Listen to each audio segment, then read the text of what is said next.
Señoras y señores, nos acompaña Óscar Quintanilla Ponce de León, docente universitario tanto de San Marcos como de la Universidad Católica, experto en temas electorales. Óscar, ¿qué tal? Muy buenas tardes. Chema, muy buenas tardes. Buenas tardes a todos los oyentes de RPP. Hemos venido hablando de una llamada reforma electoral que incluye algunos de los temas planteados por el jurado de elecciones. Otros se van a quedar fuera, no van a ser para esta elección. Por ejemplo, el tema del voto preferencial. Vamos a seguir con el voto preferencial y así otras cosas. En efecto, el último día de la legislatura, el Pleno del Congreso aprobó por insistencia la autógrafa que modifica la ley de partidos. Sin embargo, no ha sido publicado. ¿Esto qué quiere decir? De que una norma no puede entrar en rigor, en vigencia, si no se publica en el diario oficial El Peruano. Hay cosas importantes que podemos destacar de esta reforma que está en stand-by, así vamos a decirlo. Por ejemplo, se incrementa de 20 a 25% la cantidad de candidatos designados por el partido sin que estos se sometan a elecciones internas. Estoy en desacuerdo porque desalienta un poco la carrera política y la meritocracia al interior de los partidos. También se aprueba el financiamiento público directo a los partidos políticos. Se les va a reconocer 0.1% de la UIT, que vendrían a ser más o menos 3 soles con 85 céntimos por cada voto válido obtenido, y van a utilizarse dos criterios: número de candidatos elegidos al Congreso y número de votos válidamente obtenidos. Lo otro también, un partido va a perder la inscripción si no participa en forma consecutiva de 2 procesos electorales. Y creo que lo más importante es que movimientos como Movadef no van a poder participar nunca más de la vida política. ¿Por qué? Por 2 motivos. Primero, por no tener vocación democrática, y segundo, porque su ideología no sintoniza con los principios, con los valores de un Estado constitucional de derecho, ¿no? Has tocado un tema importante, muy resistido por el público, que es el financiamiento público de los partidos. En efecto, sí. Pero eso no anula el financiamiento privado. No, y tampoco es garantía para que dineros de procedencia ilícita no financien las campañas. Si un narco me quiere financiar y yo le quiero aceptar su plata, no le voy a firmar un documento. Sí, y como tú decías, y lo voy a declarar. Así es, en Entonces, efecto. un poco un saludo a la bandera. Ahora, ¿tú tienes ciertos cálculos sobre el costo de las campañas? Sí, fíjate. ¿Cuánto están costando las campañas ahora? El 2006, tanto Keiko, Ollanta como Toledo invirtieron casi 20 millones de dólares. Se prevé que en esta campaña más o menos se van a invertir 120 millones de dólares. 120 millones de dólares. Así es, 120 millones de dólares. ¿Por qué? Porque en el Perú se estima que el gasto por electores de 5 a 6 dólares. Correcto. Incluso nos quedamos chicos porque en Estados Unidos se estima 50 dólares por votante, ¿no? Sí. Allí hay 150 millones de votantes y son más de 6.000 millones de dólares, Chema, pero en el Perú estamos hablando de aproximadamente 120 millones de dólares. Para lo que es la tradición peruana, esa cifra es muy importante, es una cifra inclusive... Se va a batir un récord. Claro. Después tú vas a poder hacer cálculos tipo cuánto me costó cada voto, ¿no?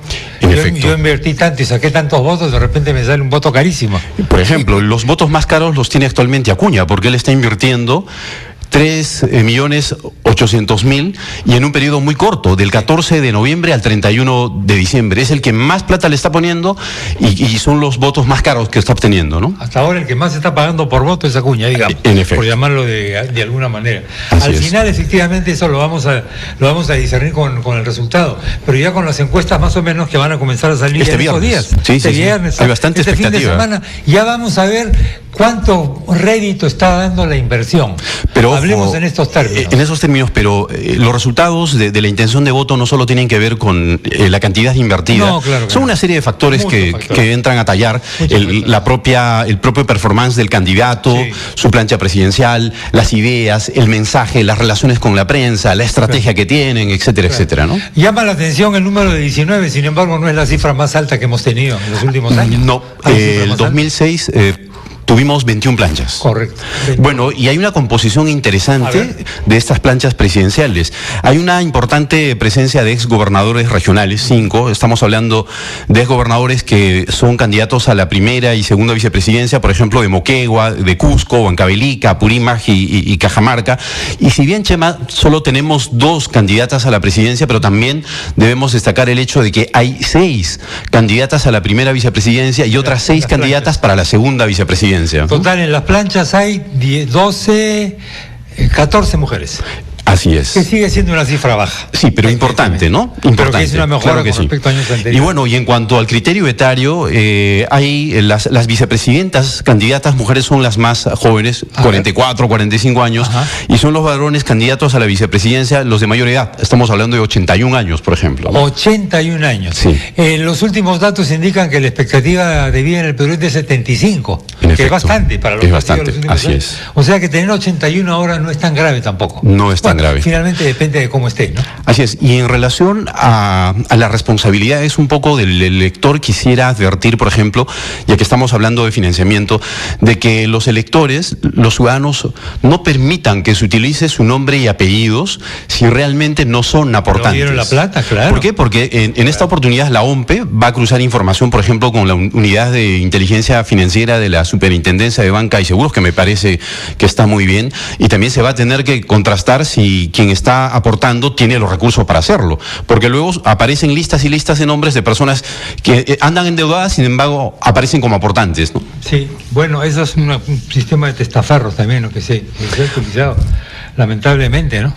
Chema, y lo que me preocupa es de que estoy advirtiendo una notable degradación institucional de parte de los partidos políticos causada básicamente por una concepción patrimonialista del poder. Se ha instalado la idea de que hay que persuadir a los electores en base a regalos, en base a dádivas y no en base a ideas o propuestas, ¿no? Esto es preocupante.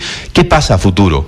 Un candidato que tiene énfasis en esta relación patrimonial con el elector, va también a tener una relación patrimonial con el ciudadano, con el elector. ¿Esto qué significa? Que vamos a tener programas asistenciales elevados a su máxima expresión y, claro, esto en desmedro del erario nacional, ¿no? Absolutamente, que al final nos cuesta a todos. Nos cuesta a todos, porque en efecto. Cuando ¿no? hablamos del Estado, lo que es una entelequia para referirnos a los ciudadanos. Y entonces existe la necesidad de que tanto electores como candidatos asuman con responsabilidad sus derechos políticos, tanto de elegir como de ser elegidos.